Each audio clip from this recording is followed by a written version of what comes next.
Mëngjes të gjithëve, unë jam Eneida Ndoci dhe dojmë së bashku në këtë hapësirë informative për të njohur me të reja dhe zhvillimet më të fundit. Një ditë pas vrasjes së 40 vjeçarit të liruar nga burgu Hekuran Billa, policia ka dërguar për ekspertizë armën e gjetur në makinën e djegur në fushë prez. Gazetari ynë Besard Baraktari do të na përcjell më shumë detaje në lidhje me ngjarjen. Përshëndetje Besard, ju jeni kthyer në vendin e ngjarjes së dieshme. Çfarë do dhënash keni nga policia për hetimat? Edha, përshëndetje, ne ndodhemi pikërisht në vendin ku është ekzekutuar mbrëmjen e deshme 40 vjeçari Hekuran Billa, i cili ndaj të cilit u qelluan 11 plumba, 2 prej të cilëve e kanë kapur duke e lënë të vdekur në vend, ndërsa plumbat e tjerë janë shënë në drejtim të automjetit. Për sa i përket ekzekutimit, vlen të theksojmë që ai është qelluar nga e djathta e automjetit, pasi dhe automjeti ndodhej me timon në krahun e djathtë, pra ndodhej në një automjet që është importuar nga Anglia dhe është qelluar në drejtim të shoferit, pra nga krahu ku dhe viktima ndodhej. Për sa i përket hetimeve deri më tani dhe kërkimeve, vlen të theksohet që policia po vijon kërkimet, ndonse ka kryer kontrolle pothuajse gjatë gjithë natës për zhurmimin dhe identifikimin e autorëve të dyshuar të kësaj vrasje. Ende nuk kemi një rezultat konkret pasi ka qenë paksa e vështirë për shkak të errësirës dhe zonave të largta në të cilën ata janë larguar, konkretisht në zonën e pezës së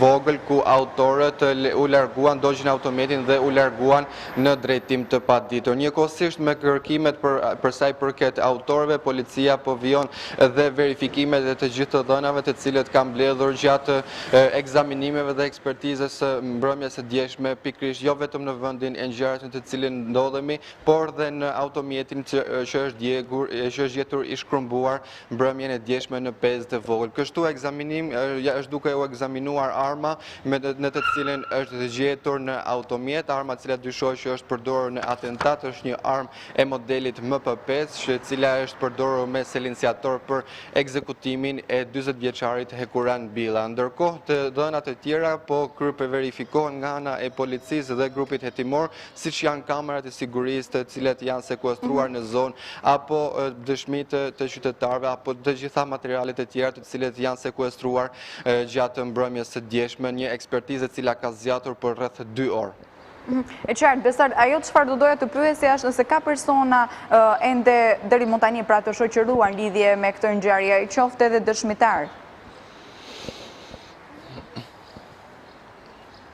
Patjetër Eni ka patur personat e cilët janë marrë në pyetje nga ana e policisë, por ende nuk mund të themi persona të shoqëruar si të dyshuar për ekzekutimin e 40 vjeçarit, e ende po vijon kërkimi dhe verifikimet nga ana e policisë për zhurmimin e autorëve, konkretisht në zonën e pezës së vogël ku autorët kanë braktisur automjetin e tyre tip Mercedes-Benz, të cilin ata e kishin vjedhur në qytetin e Kukësit, duke i mbivendosur dhe targa të tjera të vjedhura në qytetin e Lezhës, targa të cilët e përkisin një automjeti tip Renault, por krahas së zonës së pezës së vogël kontrollet janë duke u kryer dhe në zonat përreth. Gjithashtu kontrollet dhe hetime dhe verifikime janë kryer dhe në zonën e komunës së Parisit ku ka ndodhur ekzekutimi i 40 vjeçarit Hekuran Billa.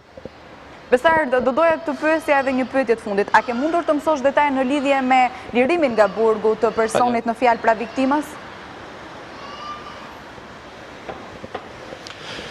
Patjetër Eni, 40 vjeçari është dënuar në vitin 2008 në Angli, pra në Mbretërinë e Bashkuar, me një dënim prej 34 vitesh. Më pas dënimi i tij është transferuar në Shqipëri, ku dhe ai është ekstraduar. Ai është dënuar në vendin tonë nga gjyqtarja Nkeleda Hoxha me 25 vite heqje lirie, pra një dënim që duhet ta kryente për vrasje të kryer në vitin 2006 në Mbretërinë e Bashkuar. Ndërkohë ai ka përfituar amnisti her pas here dhe më pas është liruar nga burgu rreth një vit më parë. Ai ka kryer vuajtjen e dënimit në burgun e Fushkryes deri rreth një vit më parë, ashtu siç e theksuam, dhe për të liruar më pas dhe deri më ditën e djeshme ku ai ka kryer ekzekutimin. Së fundmi bëhet e ditur që viktima ishte rikthyer biznesit dhe jetës normale, kishte hapur një biznes të shitjes dhe dhënies me qirat të automjetër, pra shërbime të automjeteve dhe bizneset të tjera të cilët ai i dispononte. Bëhet e ditur që vetëm 5 ditë më parë ai ishte kthyer nga Belgjika, ndërkohë për sa i përket pistave të hetimit, policia po verifikon pistat e hakmarrjes pra për ato të vrasjes të vitit 2006 ku është përfshirë viktima Hekuran Billa, por dhe pistat e tjera të cilët kanë të bëjnë lidhur me akuzat që janë ngritur më herët ndaj 40 vjeçarit që kanë të bëjnë me shfrytëzimin e prostitucionit. Të gjitha po këto verifikohen nga ekspertët dhe nga grupi hetimor për të bërë të mundur dhe një lidhje të autorëve të dyshuar dhe apo të lidhje me viktimen. E qartë, Besart, nuk e di nëse kemi informacione të tjera që në fakt duhet i themi ditën e sotme, por do të kemi sërish komunikim të vazhdueshëm në rast se do të kemi dhe zhvillime të reja. Ndërkohë do ndjekim edhe një kronikë më të zgjeruar për të mësuar më shumë rreth dinamikës së kësaj ngjarje të rëndë që ka ndodhur mbrëmjen e së dieshmes pra në komunën e Parisit në kryeqytet. Një 40 vjeçar i dënuar për vrasjen e një shqiptari në Angli dhe i liruar nga burgu vitin e fundit u ekzekutua mbrëmjen e të njëjtës në makinën e tij para një qendre tregtare te komuna e Parisit në Tiranë. Viktima është Hekuran Billa, i njohur edhe me emrin Herland Bilali, 40 vjeç nga Kukosi, me banim në zonën e Domjes në kryeqytet. Rreth orës 22:00 ai ka qenë duke lëvizur me makinën e tij automjet BMW X6 me ngjyrë të bardhë, kur është qelluar me breshëri arme. Vrasësit dyshohen se e kanë ndjekur viktimën me një automjet të cilin e braktisën dhe e dogjën në zonën e Prezes në Tiranë, 40 minuta pas atentatit. Atje policia ka i gjetur edhe armën e dyshuar të krimit, një automatik MP5 me silenciator. Dëshmitarët në vengjarje i treguan policisë se makina e Hekuran Billës ishte përplasur me automjetet e parkuara në anën e rrugës, por nuk kishin dëgjuar krismë armësh. Hetuesit dyshojnë se viktima humbi drejtimin dhe kreu lëvizje të çrregullta pasi 40 vjeçari ka pikasur autorët dhe ka tentuar të largohej, por është qelluar me 10 plumba dhe humbi jetën teksa ishte në timon si pasojë e plagëve të marra në kokë dhe në trup. Personazhi i njohur edhe me emrin Herland Bilali në fillim të vitit 2020 kishte hapur një aktivitet biznesi për dhënien e makinave me qira, me qendër tek qyteti Studenti. Një vit më parë ishte liruar nga burgu i Krujës në rrethana të paqarta pas një dënimi me burg të përjetshëm në Angli për vrasjen e emigrantit shqiptar Prel Marku në një lokal me 14 tetor të vitit 2006. Pas ekzekutimit të shqiptarit, Billa ishte larguar në Danimark, por drejtësia angleze e dënoi me burg të përjetshëm pa të drejtë lirimi, pa kryer të paktën 35 vjet. I dënuari ka arritur të hyjë ilegalisht në Shqipëri, ku arrestuan nga policia në nëntor të vitit 2007. Dosja e drejtësisë angleze për vrasjen e Prel Markut u transferua në Tiranë, ku gjykata e apelit e njohu vendimin e autoriteteve britanike dhe e dënoi Hekuran Billën me 25 vjet burg për vrasje në vitin 2016. Vuajtja e dënimit filloi që nga data e arrestimit me 15 nëntor 2015 dhe me sa duket, duke llogaritur edhe kohën e paraburgimit, 40 vjeçari ka dalë nga burgu i Krujës një vit më parë. Pista kryesore e hetimeve të policisë në lidhje me vrasjen është ajo hakmarrjes ose konflikteve në lidhje me aktivitetet e viktimës. Koronavirusi vijon të përhapet jo vetëm në Tiranë, por edhe në rrethe. Pas rastit të evidentuar një ditë më parë në qytetin e Vlorës, ditën e sotme janë konstatuar edhe 5 raste të reja të infektuar me COVID-19. Ndërkohë në lidhje të drejtë për drejtë do të kemi gazetarin Edicioni nga Vlora për të mësuar më shumë për vatrat e reja të infeksionit me COVID-19. Mirëmëngjes Edi, cilat janë dhënat më të fundit që kemi në qytetin e Vlorës? Mirëmëngjesi, kemi pas 5 raste të reja të konfirmuara tashmë edhe nga burimet nga Spitali Rajonal i Vlorës, teksa 4 janë familjarët të 40 vjeçarit të infektuar një ditë më parë dhe një rast kemi të bëjmë me një vatër të re në një fasoneri.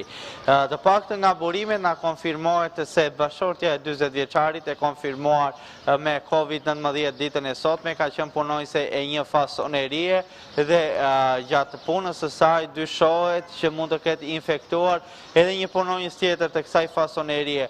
Pra kemi një rrezikshmëri në qytetin e Vlorës të përhapjes së COVID-19 për shkak të punës në një fasoneri.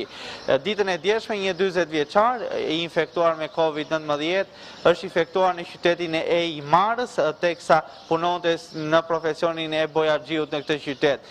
2 pista të cilat dyshohet që mund të jetë infektuar ka të bëjnë me turistët të cilët mund të kenë ardhur në Mar nga shteti grek, por edhe me shtetasit nga kryeqyteti, nga Tirana, të cilët kanë shkuar në Imar për të kaluar pushime.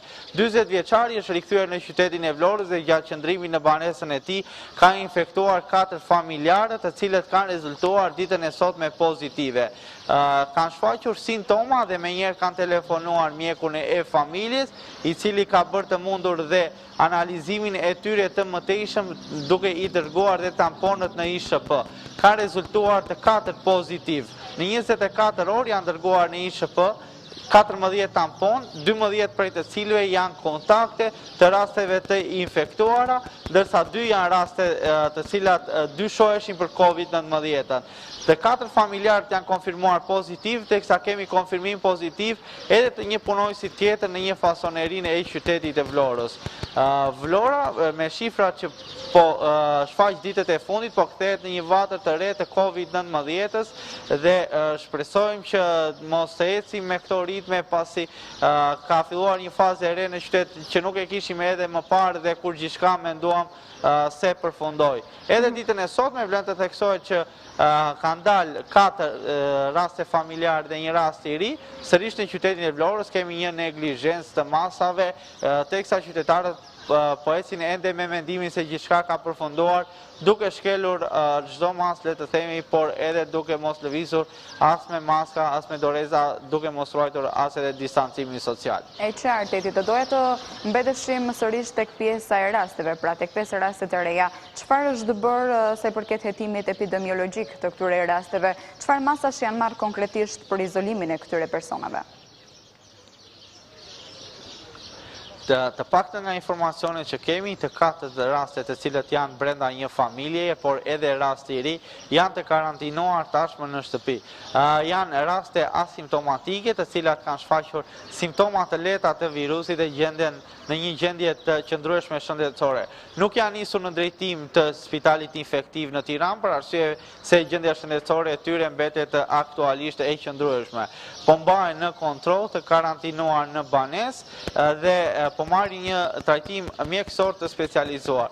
E vetmja frikë e cila është momentalisht ka të bëjë me infektimin e punojësve në fasoneri, pasi ekziston ende paniku që bashortja 40 vjeçari gjatë punës së saj në fasoneri mund të ketë infektuar edhe punojës të tjerë.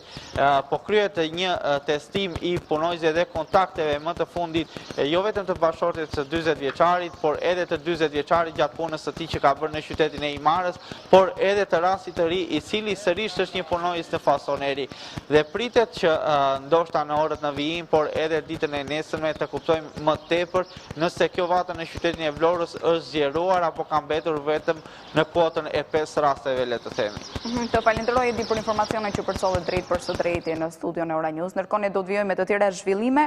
Shëmbja e ndërtimeve përgjegjët Bregdetit të Velipojës ka sjellë tensione të forta mes policisë, punonjësve të IKMT-s dhe banorëve të zonës në fjalë. Policia ka hedhur gaz lotësjellës për të shmërdarë njerëzit, ndërsa shëmbjet kanë vijuar deri natën vonë ditën e njëjtë. Këto pamje u fiksuan të njëjtën në Bregdetin e Velipojës, i cili në këtë periudhë do të duhet që të kishte nisur sezonin turistik. Pasi e kishim pezulluar për disa orë aksionin, 10 forca policie janë rikthyer në ndihmë të punonjësve të IKMT-s për të shembur rreth 27 objekte në së shumti biznese përgjatë plazhit në Velipoj. Rezistenca e banorëve solli përplasje me forcat e policisë, duke shkaktuar një pamje jo fort të këndshme, në një kohë që kërkohen mënyra për të nxitur turizmin. Policia përdori edhe gazin lotësjellës për të shpërndarë ata, ndërsa disa persona i shoqëroi. Më herët, kryetaria e Bashkisë së Shkodrës, Voltana Ademi, tha për Ora News se shembjet janë të jashtëligjshme dhe ky operacioni i IKMT-s shkakton një dëm prej 400.000 eurosh, ndaj ajo paralajmëroi një padi ndaj Inspektoratit Kombëtar të Mbrojtjes së Territorit. Padisim IKMT-n për ndërhyrje të paligjshme në territor, dëmin e shkaktuar për biznesin, dëmin e shkaktuar Bashkisë Shkodër për sezonin turistik dhe imazhin e keq të shkaktuar territorit të Bashkisë së Shkodrës dhe plazhit të Velipojës. Për këtë ngjarje reagoi edhe kreu demokrat Lulzim Basha, i cili tha se Rama përdor dhunën dhe gazin lotësjellës për të grabitur tokat në Velipoj për oligarkët e tij. Lëvizja Socialiste për Integrim akuzon kreun e bashkisë skreparit Adriatik Mema se pas vjedhjes së kurrizëve të rrugës nuk ndalon së vjedhuri taksat e qytetarëve. Sipas saj, me datë 30/4/2020, bashkia ka bler një fadrom me një çmim shumë të lartë nga tregu, ku vlera e prokurimit ka qenë 12 milion lekë të reja me TVSH. Ndërsa në dhjetor të vitit 2015, bashkia skrepar ka bler një fadrom me të njëjtën vlerë, por fuqia motorike e saj dhe volumi i punës është akoma më i madh. Sipas këtij denoncimi, kryetari i bashkisë, këto fundje ka kaluar për prokurim drejtorit të ndërmarrjes së